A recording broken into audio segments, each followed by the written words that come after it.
Tunay po talagang napakagandang isipin yung kabaitan ng Panginoon sa atin. Pag pinag-uusapan yung sacrifice ng Panginoong Jesus at yung grace na yan, yung kabaitan niya na hindi naman natin karapat dapat tanggapin. Na tayo ay makasalanan at ang ating dapat na hantungan ay kapahamakan, kaparusahan. Subalit mahal tayo ng Diyos Ama at pinadala niya kanyang Diyos Anak, ang ating tagapagligtas, para akuin ang ating mga kasalanan at ibigay sa atin ang kanyang buhay na walang hanggan. Pag naisip natin yan, ay laging hindi tayo naubusan ng dahilan para magpasalamat. At paano tayo nagpapasalamat? Una, sa pamamagitan na din ng godly sacrifice. Yung dahil si Kristo ay nagsakripisyo, natural, meron din tayong sacrifices.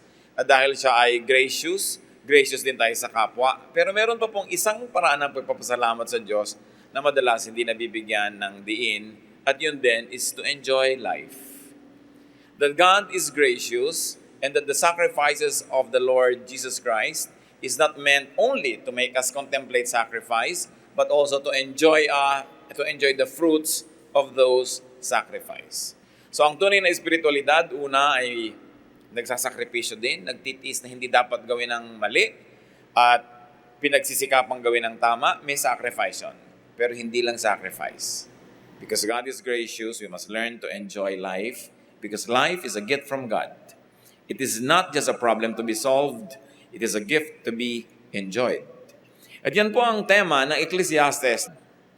Hindi laging madaling pag-aralan ng ganitong mga books of poetry and books of wisdom dahil bihirang may mga kwento na madali at masarap subaybayan. Kadalasan mga ideya na masalimuot pa nga kuminsan, pero bahagi ng salita ng Diyos ang ganito mga uri ng wisdom literature na dapat nating pakinabangan. So ngayon, Ecclesiastes 6, at ito may kinalaman sa naging sakripisyo rin ni Jesus, sa pag-ibig ng amang nasa langit na dapat ang buhay ay magkaroon ng kulay, magkaroon ng saya, at magkaroon ng kabuluhan. Sinisikap na sagutin ng mga ngaral sa Ecclesiastes kung ano daw talaga ba ang kahulugan ng buhay, ano yung mahalaga, anong dapat gawin sa maikling buhay na ito. At yan, pinamagatan natin, so what's good in life? Ano nga ba ang karapat dapat na bigyan ng pansin? Ano nga ba ang mainam sa buhay na ito? Ama namin sa langit, salamat sapagkat kami pinagtitipon-tipon ninyo. At salamat din, Panginoon, sapagkat ang puso namin tinatamnan nyo ng pag-ibig sa inyo, pagkauhaw sa inyong salita. Linisin niyo po kami para walang maging hadlang na makita namin kayo ng mukhaan. Nais namin, Panginoon, kayo po ang maging tagapangaral, Ama sa langit. Gamitin niyo lang ang lingkod niyo na daluyan na inyong mga salita. Papagliwanagin yung isip namin at magkaroon ng personal na kahulugan sa bawat isa sa amin ang mga salitang pagsasalusaluhan namin. May you enable us, O Lord, to enjoy reading your word, pondering your wisdom in peace. Protect us from all works of evil men and evil spirits. Protect us from worries and cares. It strengthen our bodies, sharpen our minds, brighten our thoughts, O God. At habang narito kami nag-e-enjoy ng presensya nyo, may this time with you also give us blessings. Thank you, Father. We believe you will answer our prayer for wisdom. In the name of your Son, our Lord Jesus Christ, we pray. Ecclesiastes 6, 1-2. I have seen another evil under the sun. The teacher speaking here, people that believe it is Solomon. I have seen another evil under the sun, and it weighs heavily on men. Meron na naman daw siyang isang nakitang dapat problemahin, kabigatan sa buhay. God gives a man wealth, possessions, and honor, so that he lacks nothing in his heart desires. But God does not enable him to enjoy them, and a stranger enjoys them instead. This is meaningless, a grievous evil. Isa pong naobserbahan dito ni Solomon, meron daw mga taong, pinagpala naman at nagkaroon naman ng kakayahan na magpayaman, kaya lang may kulang. Hindi sila nabigyan ng pagkakataong lasapin yung sarap ng kayamanan na kanilang inipon. Bakit? Sapagkat kung iisipin ay napakaraming ibinabayad ng tao para yumaman, that there are great payments to be made for great wealth. Hindi naman dali-daling yumayaman lang ang tao. Maraming hirap yan, maraming sakripisyo. One is, of course, big work. Malaking hirap para magpayaman. Kumisan, pag mayaman ka na, madali nang mas yumaman pa. Pero ang hirap nung makahulagpos ka mula sa kahirapan patungo sa kayamanan. Mahirap na trabaho yun. Pero pag yumaman ka na, minsan may naniniwala na sa'yo, may kapital ka na, may mga connection ka na, dumadali na. Pero sa simula, mahirap yan. Para ka mayaman, kailangan mo ng big investments and risks. Investment not only of money, but of your time, your talent, your relationships. And therefore, because of the big investments, you have big worries, big stress, big sacrifices, like isolation. Marami nagpapayaman, nalalayo muna sa mga mahal sa buhay kasi hindi naman pwedeng sabay-sabay na nagpapayaman ka tapos nag-aalaga ka ng anak, meron kang minamahal na asawa, bihira yung blessed na nagpapayaman na, kasabay pa niya lahat yung ginagawa na yun. Madalas, may pag-iwahiwalay. And of course, there's great sacrifices like having to compete, like missing out on a lot of fun and pleasures in life. Ang nakakapagtaka lang sa atin, pag may yumaman na, yung mga hindi naman katulong na ipunin yung kayamanan na yon, gustong makihati. At sabi niya, ang yaman naman, dali mo nang ibigay sa akin yan, marami ka naman pera, bigyan mo na lang ako. Pero hindi nila naisip kung gaano kahirap bago nakaipon ng pera yung tao.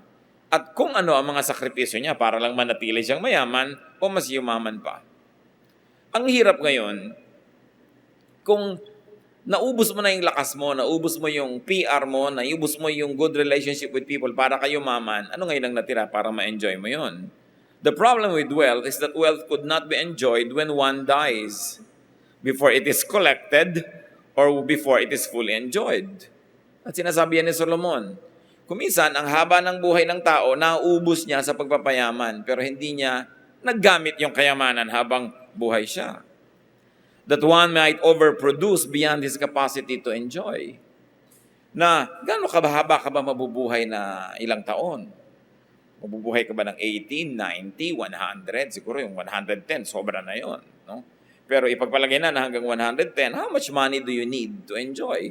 And there are people, even in Solomon's time, that had much more money than what they would need for their whole lifetime. Tapos hindi pa tumitigil ang kagagawa ng pera. At kuminsan, nagkakaroon pa ng mga kaaway, nalalayo pa rin sa mga mahal sa buhay dahil gawa pa rin ng gawa ng kayamanan. Pero kahit ang yaman mo, namamatay ka rin. And through death, through succession and inheritance, through legalities and other reasons, one loses control of his possessions. Nangyayari yun, nawawala ang paghawak mo sa iyong kayamanan. Habang buhay ka lang, habang malakas ka lang, habang malinaw lang yung isip na hawak mo yan. Pag lumabo na yung isip, o namatay ka na, o hindi na kaya ng yung katawan, iba na ang magmamanage yan, at kadalasan, iba na yung magpapasasa. Ano ang punto ni Solomon? That it is senseless and unfair for the producer and the collector to work so hard and not enjoy his fruits. Hindi sinasabi ni Solomon na huwag ka magpayaman. Pero ang maaari niyang iminumungkahi sa atin, huwag mong kakalimutan to enjoy the fruits of your labor. And this time, hindi lang sa kayamanan pinag-uusapan ng malaking kayamanan. Kung ano man sa iyo ang konsepto ng meron ka, nagtrabaho ka, meron kang kinita, huwag mong kakalimutan na enjoyin yon. Kasi kaya ka binibigyan ng Diyos ng pagkakataon na kumita, magkaroon ng iniimpok mo para pakinabangan mo rin yon. Hindi ka nilikha ng Diyos para maging tagapagtrabaho. God just did not create you to become a beast of burden. But you are to work so that you will enjoy the fruit of your work. You are to work 6 days so that you can fully enjoy the 7th day of rest. You are to collect and you are to gather so that you can enjoy its benefits. So the writer of Ecclesiastes essays the difficulties, the disadvantages, and frustrations of people who work hard to be wealthy. Na para rin niyang sinasabing, huwag kayong sobrang magsikap na sobrang namang yumaman. Lalo't kung lampas-lampas na sa kailangan ninyo, dapat naman pause, rest, and enjoy what you have worked for. Ecclesiastes 6, 3-6. A man may have 100 children and live many years. Yet no matter how long he lives, if he cannot enjoy his prosperity and does not receive proper burial, I say that a stillborn child is better off than he. It comes without meaning. It departs in darkness, and in darkness its name is shrouded. Though it never saw the sun or knew anything, it has more rest than does that man, even if he lives 1,000 years twice over, but fails to enjoy his prosperity. Do not all go to the same place. Isang exaggeration, natural, just to bring home a point, na sinasabi dito ni Solomon, marami kang maging anak, which was a barometer, a measurement of blessedness. Kanya marami kang naging anak at mga apo, naging mahaba man ang iyong buhay na isa na namang pamantayan ng pagiging blessed ng Diyos. Sabi ganun, pero kung hindi mo na i-enjoy ang iyong prosperity, tapos hindi ka pa malilibing ng maayos, sabi niya, mabuti pa hindi ka nalang pinanganak. Mas mapalad pa sa iyo yung batang ipinanganak ng patay. Sabi, kasi after all, mamamatay ka rin naman pareho lang kayo napupuntahan. So pareho lang kayong hindi nag-enjoy. So yung ipinanganak ng patay, hindi siya nag-enjoy. Ikaw, ipinanganak ang buhay, pero yung buong buhay mo, hindi ka rin naman nag-enjoy. Puro ka lang pagsisikap. Sabi niya ganun. Tapos pareho rin lang kayong mamamatay. Mabuti pa yung hindi nilang ipinanganak. Hindi siya nahirapan. Ikaw nahirapan. It's an exaggeration and it must be read as poetry.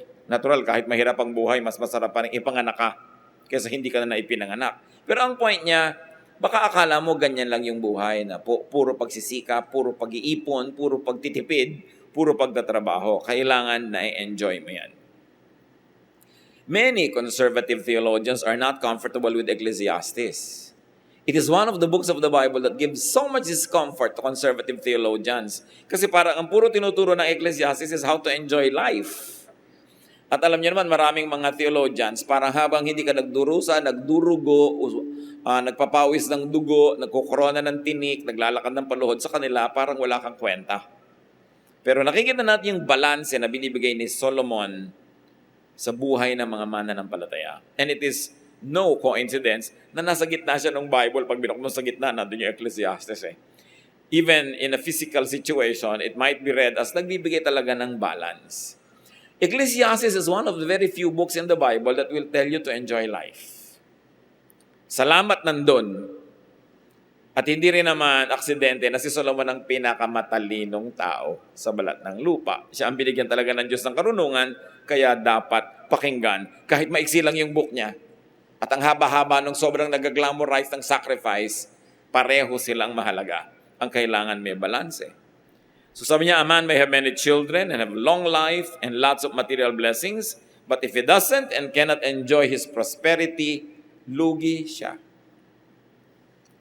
Non-enjoyment of life, inability to enjoy a restful life, not having a graceful exit from this world like a decent burial, could make even a long and a prolific life almost meaningless. One of life's great purposes and meanings is the enjoyment of it. Kung ating sasariwain ang pag-create ng Diyos kay Adan at kay Eva, sabi niya, ayan, ang lahat-lahat, enjoyin nyo. Isa lang ang huwag nyong kainin. So isa lang yung dapat huwag, yung iba puro yes. Pero dahil nga sa paglabag ng tao doon sa kaisa-isa lang na huwag na yon, dumami tuloy yung mga huwag na. Dumami tuloy yung tinik, dumami tuloy ang hirap ng buhay. Pero dahil sa sakripisyo ni Jesus, dahil sa amazing grace ng Panginoong Diyos sa langit, bumalik sa atin yung period and state of grace where God is kind and we can enjoy the goodness of God. What are some of the obvious messages? That it is pointless to have material blessings and not enjoy them fully. Marami dyan guilty. Ang dami nyo magagandang baso sa bahay, ang ginagamit nyo yung bungi. Yung nahihiwa-hiwa na yung labi nyo dahil bungi-bungi na siya. Ang dami-dami magagandang kumot ang ginagamit, yung wasak-wasak na lumalabas na yung paa nila sa butas. Maraming mga bahay, ang gaganda ng silya, may balot na plastic. Tapos nakaupo sila sa lata ng floor wax. Merong magandang kitchen, pero hindi sila doon nagtatrabaho sa dirty kitchen. Yan yun, useless. Bakit pa kayo nagkaroon kung hindi nyo gagamitin? Ang gaganda ng mga tuwalya, tapos ang ginagamit lagi, ang ninipis, nagasgas na may nakasulat na, good morning. Hindi magamit ang bago. Ang daming magagandang damit, pero yun ang yung mga sira-sira ang pinagsususuot. At yung iba ang daming pera, pero ang kuripot pa rin, antitipid, walang ginawa kundi magtipid. Pag bine-bless kayo ni Lord, basta may proportion, may ibinibigay ka kay Lord, may ibinibigay ka sa kanyang work, may ibinibigay ka sa charity, may ibinibigay ka sa mga mahal mo sa buhay, lalong-lalo sa mga empleyado mo, mga kapwa, manggagawa mo, katulong mo sa paghahanap buhay, dapat may ibibigay ka rin for your enjoyment. Kasi pag hindi mo in-enjoy yun, parang sinasabi mo sa Panginoon, Bali, wala naman sa akin yung binibigay mo. Hindi ko naman ako nasasarapan. Parang yung proverbial example of a person na may mabigat na mabigat siyang dala, tapos mayroong dumaan sa kalsada, naglalakad siya sa gilid na naawa sa kanya, may pick up yung tao, pinasakay siya sa likod para hindi na siya mahirapan. Tapos nung lingonin nung nagdadrive, nasa likod siya, alam niyo, buhat pa rin niya yung dala niya.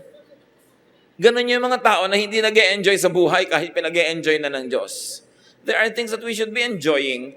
In fact, when you can enjoy a good meal, enjoy a good vacation, enjoy a very nice set of clothes, and you say, Lord, thank you, I know it comes from you, it is a high act of worship. Katulad din yun ng pagsasakripisyo, hindi ako kakain para maibigay ko sa mahirap. Pareho lang yun. These are two sides of one and the same coin. Yung sacrifice and enjoyment. Kasi, God is God of balance. Ang mahirap doon, kung puro ka enjoyment, tapos wala kang sacrifice, wala kang sharing, wala kang giving, dapat pareho. Ecclesiastes 6:7-9. All man's efforts are for his mouth, yet his appetite is never satisfied. Another figure of speech. Ang lahat daw ng pagsisikap ng tao para lang siyang makakain. Pero ganun pa man, wala naman talagang sobrang nasisiyahan na ayaw na niyang kumain. Maybe ayaw lang uli ngayon, pero mamaya gusto na naman niya. At sa pagkain lang ba yun? Hindi. Ang mga tao na nagsisika para magkabahay, kumisan 2-3 na yung bahay, hindi pa rin masaya. Yung mga tao nagsisika para magka-award, kumisan 10 yung awards, ayaw pa rin tumigil. Kasi sabi ko, ano yung gusto mo, you will never have enough of it. Magiging Diyos mo yung desire. So anong sinasabi dito ng Solomon? Ang pag-e-enjoy din naman, hindi lang yung talagang nagpapasasa ka. Kasi kung magpapasasa ka na walang spiritual balance, laging kulang pa rin naman. Kulang at kulang at kulang. Laging ilalagay mo dapat yung Diyos sa equation na may balance ang iyong ginagawa sa buhay. Sabi niya, what advantage is a wise man over a fool? Pareho lang naman kasing discontented, di ba? Kahit ang matalino at yung mangmang, pareho lang may mga discontentment yan. Tulad ng yung mayaman at mahirap, pareho lang may discontentment. Akala nung mahirap, kung ganyan lang kalaki bahay ko, masaya na ako, okay na sa akin. Pero subukan mong tanungin yung nakatira doon sa malaking bahay, kung okay na sa kanya yon, hindi pa rin. Kasi ang tao nga, walang kasiyahan. What does a poor man gain by knowing how to conduct himself before others? Isa na namang tanong ni Solomon. Sabi niya, kung mahirap ka ba, at itinatama mo ang behavior mo sa harap lalo ng makapangyarihan at mayaman, nakakatiyak ka ba na aasenso ka, mapapansin ka, mabibigyan ka ng katarungan? Sabi, di naman eh. Maraming mga tao, tamang-tama lahat ang kilo sa buhay. Ang ginagawa nila talagang ethical and correct. Pero sabi, madalas doon, hindi pa rin sila nasasatisfy sa buhay. Better what the eye sees than the roving of the appetite. Said another way, saying, mabuti pa, enjoyin mo na lang yung meron ka kaysa lagi mong hinahanap yung wala ka naman. This too is meaningless, a chasing after the wind. In a manner of speaking, Solomon was saying, a fish on the table is better than 10 in the ocean. Kung ano yung meron ka, pag ine-enjoy mo yon, masaya ka. Pero pag lagi mong hinahanap yung wala, hindi ka nasasaya kahit kailan pa. Some of life's mysteries and ironies, contradictions, and senselessnesses is the struggle to have does not usually end in satisfaction. Observation niya ni Solomon. Kahit ka working very hard, hindi guaranteed na masisiyahan ka sa dulo nun. And in spite of wealth, you are not happy. Sometimes because of wealth, you are not happy. So no one really gets satisfied. Solomon says that being sensible does not guarantee living a better life. Napansin niyo ba yan kumisan? Hindi ko mo proper ka at tama ka, winner ka, kadalasan nga loser ka pa dahil tama ka eh. Napapansin niyo yon? Tingnan yung mga hindi corrupt, sila yung walang pera. Yung mga corrupt, parang wow, yung mayaman. Parang nire-reward yung masama. Pero anong ibig sabihin lang dito ng Solomon? Akala lang natin yon. That uprightness, sabi niya, does not always lift people out of poverty. It is true, but only poverty of the material things. But uprightness will always lift you out of spiritual poverty. Kaya pag dinitingnan natin, ang totoo nun, kinikiliti lang ni Solomon yung isip ng mga nagbabasa sa kanya na akala mo, sabi ni Solomon, uy, bali wala namang gumawa ng mabuti, hindi rin ibig sabihin masasatisfy ka. Pero pinag-iisip ka niya na it is better to suffer for doing right than to suffer for doing wrong. Because in both cases, you suffer. Those who do right, those who do wrong will also both not be satisfied. Yung gumagawa ng mali, nakaw ng nakaw, hindi pa rin siya satisfied. Ikaw naman, hindi ka nagnanakaw, hindi ka rin satisfied kasi kulang. Sino ngayon sa inyo ang mas blessed? Pareho lang naman kayong hindi satisfied eh. Pareho lang kayong mamamatay. At pareho lang kayong haharap sa Diyos. Kaya ang inevitable conclusion, mabuting gumagawa ka ng tama kahit hindi ka laging yumayaman dahil sa paggawa mo ng tama. Mabuting gumagawa ka ng tama kahit hindi bigla na nagkakaroon ka ng satisfaction. Kasi hindi naman bigla-bigla ang mabubuting bagay. And God knows our hearts, God knows our thoughts, and we will face God and God is our judge. That is a common sentiment that many good people do not really become rich. Pero hindi naman kung naging rich ka, na naging bad ka pa kung minsan sa paraan ng pagiging rich mo, hindi naman ibig sabihin, sasaya ka na rin eh. So lugi ka rin. No? That if you won't find and you will seek satisfaction, no? It's better to always do what is right. And whether or not you get satisfied, God is satisfied with you. At ang mahalaga, yung satisfaction ng Diyos sa'yo. Hindi lagi yung instant satisfaction mo.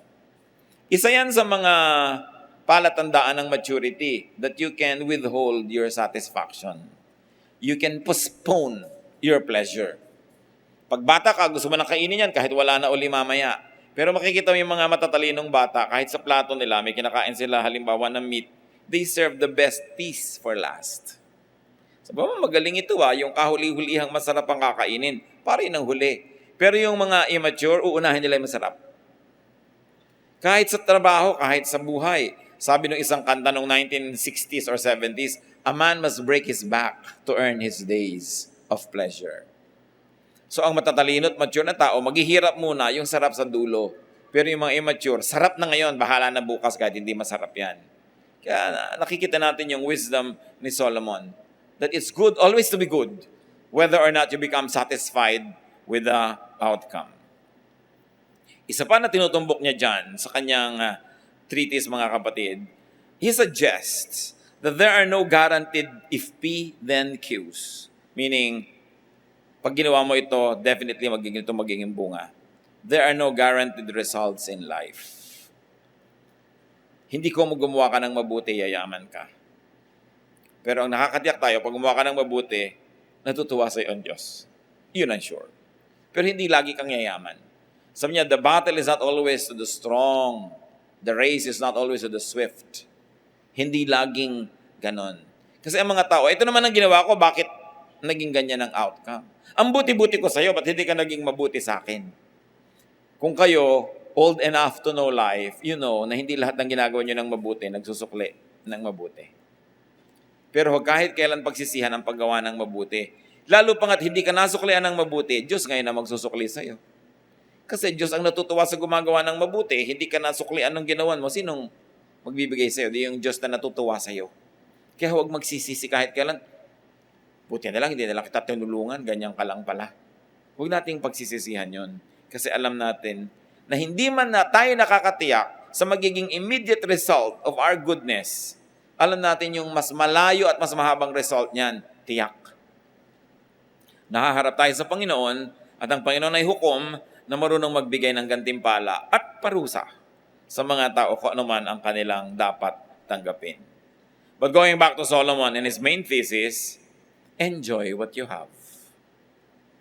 Do not always want something else. At yan kung minsan ang problema sa atin. Meron ka na, iba pa yung gusto mo. Huwag na kayong lumayo. Pagka-order mo sa restaurant, lagi yung order nung nasa kabilang mesa, parang mas masarap. Parang ano yung in-order niya? Bakit parang mas masarap yun? Matapos kang umorder, nung hindi naman kapinilit na orderin mo yun, magsisisi ka na. Marami pang iba, walang ginawa kundi i-compare yung husband nila o wife nila sa husband o wife ng iba. Yan na yung nasa iyo. Kailangan enjoyin mo na yan. At huwag ka nang tumingin-tingin pa sa iba dahil yan na yan. Enjoy what you have. Do not always want something else. Because the moment you got that something else, may madidiscover ka doon na kulang na perhaps nandun sa isa na tinapon mo na. Kaya lang nung nalaman mo, huli na. How do you become happy therefore? Kung i-operationalize natin mga kapatid, yung sinuturo ni Solomon, get what you want. So you'll be happy. But can you always do that? You cannot always get what you want. So, want what you get. Sigurado sasaya ka na nun. Diba? Kailangan kuhanin mo yung gusto mo. Ngayon, sa pagsisikap mo, hindi mo pa rin nakuha yung gusto mo, di gustuhin mo na yung nakuha mo, sasaya ka rin. Kailangan turuan mo ang sarili mo sumaya. Kasi kung lagi mong aayawan yung meron sa'yo, magiging miserable ka. Tapos lagi mong hahangarin naman yung wala. If you like whatever you get, you will be happy. You will enjoy. And if you do good for goodness sake, if you give for the sake of giving, you won't be disappointed. Because God is just. Isa yan sa mga pinagmumulan ng napakalaking unhappiness ng tao. Hindi siya masaya sa sarili niya. Hindi siya masaya sa kulay ng balat niya. Kaya yung mapuputi, nagbibilad para umitim-itim. Yung maiitim naman, payong ng payong para pumuti-puti. Wala nang sumaya. Yung mga sobrang mga tatangkad, talagang 3 dangkal na yung heels para tumaas. Yun naman ang tataas na, nagpa-flat. Kasi ang taas na nila. Lagi nilang may kulang at kulang. Yung mga kulot kung bakit nagpapatuwid ng buhok. Yung mga tuwid, nagpapakulot. Kung pwede na siguro magpalit-palit tayo ng bahagi ng buhok ng ating mga katawan, hindi na tayo titigil ng kahihiram ng iba. Pero siguro, tama lang sa tao na gusto niyang ayusin yung sarili niya. Pero para ka sumaya, tanggapin mo kung sino ka. Improve mo na lang up to a point, pero hindi mo kailangang buong baguhin yan. Kasi hindi ka natitigil lang kababago. No? Lagi na lang na palit ka ng palit ng anyo, ng pagkatao. But yun ang isa sa mga dapat matutunan natin para tayo sumaya, mga kapatid. Tanggapin kung sino tayo. At hindi lang tanggapin, pasalamatan ng Diyos na tayo ay tayo. Hindi para konsentihin ang sarili natin sa mga kapintasan natin, pero tanggapin maging ang ating mga tinatawag na kakulangan, and then begin from there. Begin improving your life. But don't be somebody else. Just be the better version of yourself. Na ikaw pa rin. Better version lang. Hindi mo kailangan maging iba. Merong magaling kumanta, hindi ka magaling kumanta, siguro magaling ka namang mamlansya, so mamlansya mo siya habang kumakanta siya. Pareho kayong nakaminister to each other. Hindi mo pwedeng hangarin yung talent ng iba Lulungkot ka. Sa magkakapatid, lalo maraming magkakapatid, kung minsan matatanda na yan, may mga malalalim pang mga animosities, mga selosan, mga sama ng loob, kasi nagkakainggitan. Ang dami niyang manliligaw. Ikaw, konti lang. Sa marami siyang manliligaw, ikaw, konti lang. Di yung konti, maximize it. Pero yung mga iba kasi, inggitan, mga magkakapatid. No? Kaya kuminsan, ang pinakamahirap gawin, family reunion. Lalo't may mga malalalim na mga sugat. At yan, usually dahil sa inggit. At kuminsan naman, yung mga takless kasi natin makamag-anak, kung ba't ang ate mo ang puti-puti, ikaw hindi. Lumalaki tuloy kayo mismo nagko-compare sa isa't isa. Na nagkakaroon ka ng resentment doon sa kapatid mo kahit hindi naman niya kasalanan na ganun siya. Kasi yung mga tao din mahilig mag-udyok na ikaw ay mainggit. Sabi ni Percy Bysshe Shelley, we look before and after and pine for what is not. Our sincerest laughter with some pain is fraught. Our sweetest songs are those that tell of saddest thought. Pag ang lagi mong hinahanap, yung wala, hindi ka nasasaya kahit kailan. Ecclesiastes 6:10-12. Whatever exists has already been named, and what man is has been known. No man can contend with one who is stronger than he. In another way of saying, sinasabi niya, kung ano yung nandyan na yan, hindi mo na yan maiiba pa. Merong mga bagay na hindi na napapalitan, tinatanggap na lang.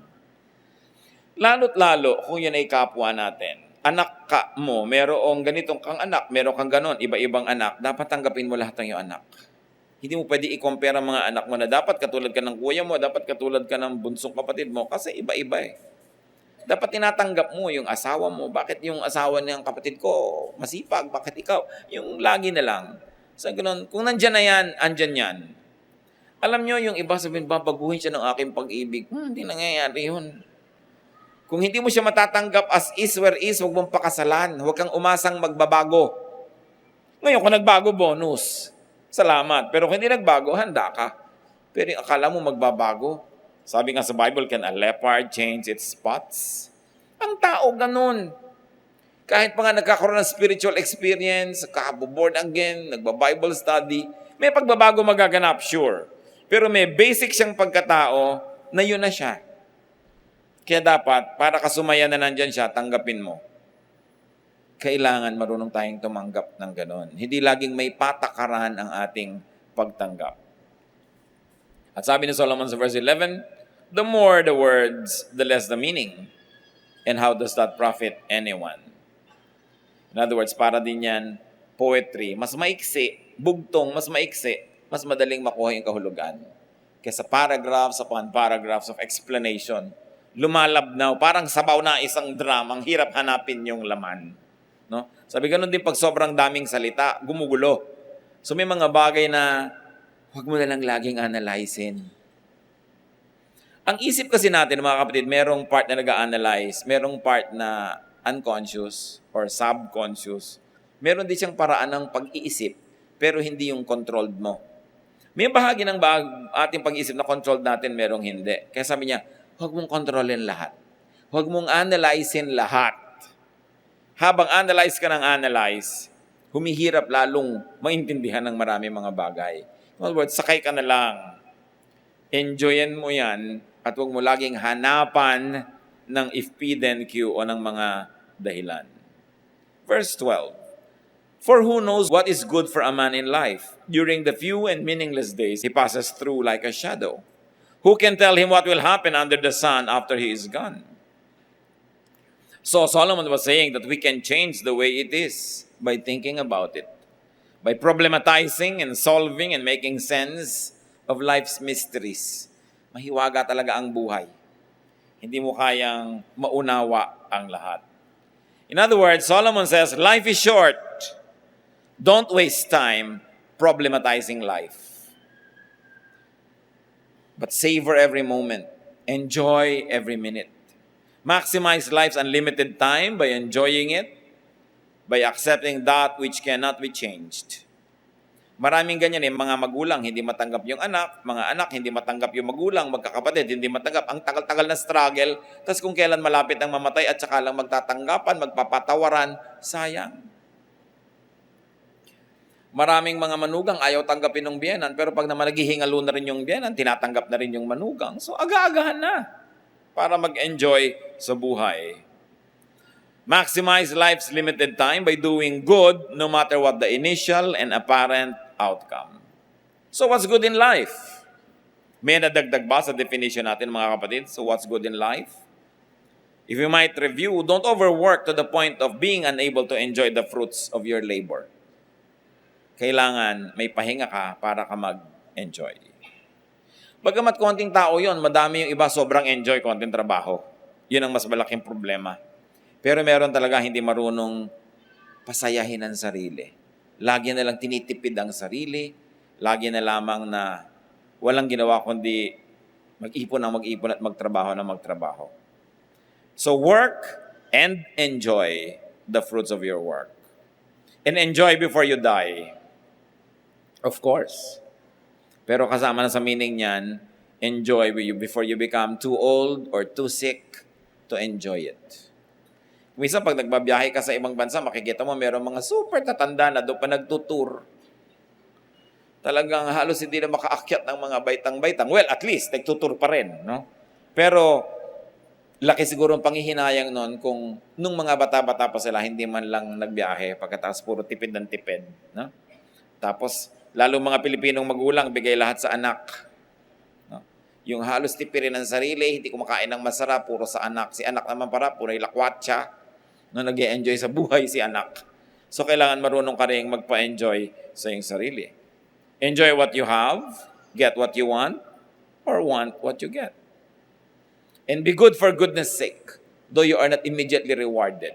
God is just. And then do not problematize life. Marami tayong sa mga pinoproblema sobra sa buhay, hindi nyo naman kayang solven. Kaya nyo bang solven halimbawa yung global warming? Kaya mo ba yan? Kapoproblema mo lagi? Hindi. Pero, subukan mo na magbawas ang paggamit ng aircon, di ba? Para makatulong ka naman na huwag masyadong yung environment natin magasgas dahil sa ganyan. Huwag ka lagi gumamit ng kuryente. Maglakad-lakad ka lagi. Huwag ka lagi nag-elevator. Nakakatulong ka, pero kung problematizein kasi hindi mo kaya yan. Ang pinoproblema ng marami ngayon, yung mga lindol. Kaya nyo bang pigilin yun? Kahit si Bernardo Carpio hindi niya napipigil yung mga lindol.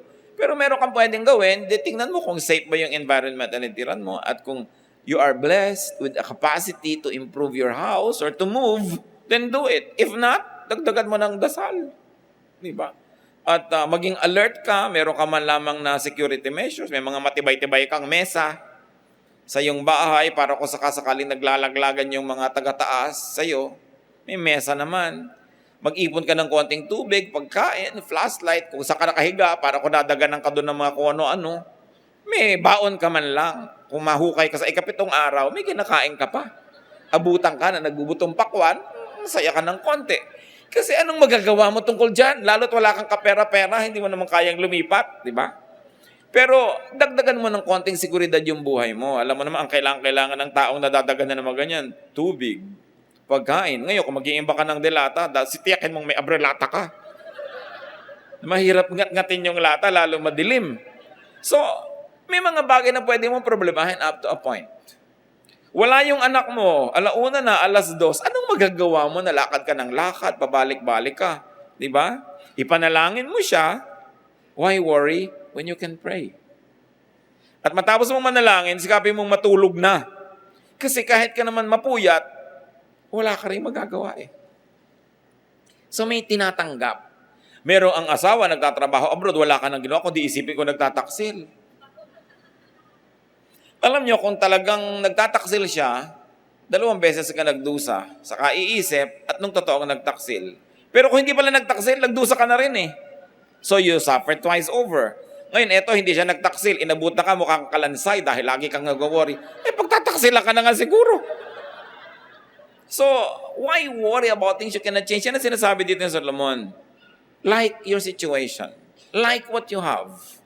Then you will maximize the enjoyment of life. Bihirang tao mga kapatid, yung they have enough resources to get what they want. But every human being is endowed with the powerful Spirit of God so that we can want what we get. Yung kakausapin mo yung sarili mong, eto, ang meron ka, enjoyin mo yan. Huwag kang magreklamo sa buhay. Kung meron kang kapansanan, di ka nakakalakad tulad ng iba, o nahihirapan ka maglakad, o meron kang sakit sa puso, mahina ang puso mo, o mataas ang blood sugar mo, lahat tayo may kanya-kanyang kapansanan. Diba? May kanya-kanyang kahinaan. Operate within the limits that are there. Maximize life in spite of. Alam niyo, isa sa mga pinakalayas na taong nakakilala ko sa buhay, bulag. Kung saan-saan nakakapunta, magtataka ka, magtatanong pa ng address. Anong address? Napupuntahan naman, kabulag-bulag na tao.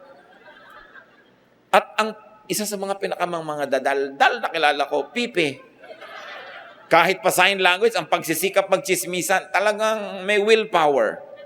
So, it's not what you have, but what you do with what you have that will make you enjoy life. Remember, stop comparing yourself with others. Hindi ka mistake ng Diyos. Pero kung minsan, mistake natin, ina-underrate natin yung sarili natin. Because we compare ourselves with others too much. And all of that, enjoy life in the context of godliness. One challenge, brothers and sisters, allow and enable those who work hard to enjoy the fruits of their labor. Hindi lang tayo yung topic that we work hard and we should enjoy. You should permit those who work hard to enjoy their lives. Meron kayong kilala na OFW yung asawa, nagsasakripisyo sila, 11 buwan, 1 taon, hindi sila magkasama. Hayaan nyo naman siyang makaipon. Kayo naman hindi nangungulila, hindi na lulungkot, hindi na iinip. Tapos siya lang mag-isa niyang binabata yung hirap na magkalayo sila. Tapos gusto mo kaparte ka. sa kanyang remittance. Ganyan yung mga kamag-anak huy, pahiram naman, ang laki-laki ng sweldo ng asawa mo. Gusto sabihin, bakit ba nag-iinip ba ako paggabi? Karamay kita. Bakit kasama kita sa paggastos? So let's allow people who work hard to benefit from their labor so that there will be justice. Huwag tayong pumipitas na hindi natin tanim.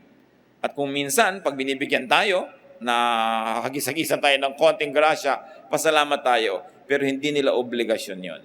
One of the saddest facts of life, ng OFW life, and there are at least 10 million Filipinos na OFW. Kaya walang Pilipinong walang kamag-anak na OFW. Lahat meron. Let's allow them to enjoy the fruits of their sacrifices. Hindi lagi nila tayo nakadaga, nakahingi, nakadaing, na akala mo obligasyon nila na pabutihin yung buhay natin. So, God wants you to enjoy life.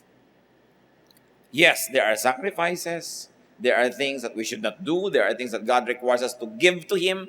But there are many things that God likes us to enjoy. Kita nyo kung gaano kabuti ang Diyos. Ang hinihingi lang nga niya sa atin, tithe, yung 90 atin eh. Diba? At under our management, yung iba nagre-reklamo pa. Pero napakabuti ng Diyos. At sa bawat binibigay natin sa Kanya, siya naman ay marunong magsukli. In fact, kaya ka nga niya pinagbibigay para ka lang makapag-invest. Dahil hindi naman niya paghihirap pagka hindi ka nagbigay. But when you invest in God's work, your time, very especially, your effort, and even your treasure, ito yung mga mabuting ginagawa natin sa buhay. Ama namin Diyos, salamat sapagkat kayo Diyos ang mabait, na pati enjoyment namin, isinulat nyo dito sa Bible. Si Solomon pa, na very credible, very wise, ang nagsasami sa amin, Lord, to enjoy the fruits of our labor. Turuan nyo nga po kami, Lord, to be appreciative of your goodness and allow us to show that appreciation by enjoying what you like us to enjoy. Tulad ng pag nagbibigay kami ng regalo sa iba't hindi nila ginagamit, sumasama ang loob namin. Nawa, Panginoon, hindi namin mapasama ang loob nyo pag hindi namin ginagamit at ine-enjoy yung mga bigay nyo sa amin na regalo. Pero habang ine-enjoy namin the Lord, teach us to be sensitive to others, teach us to share with others, teach us not to be proud and not to flaunt what you give us, but in humility, allow us to enjoy your goodness.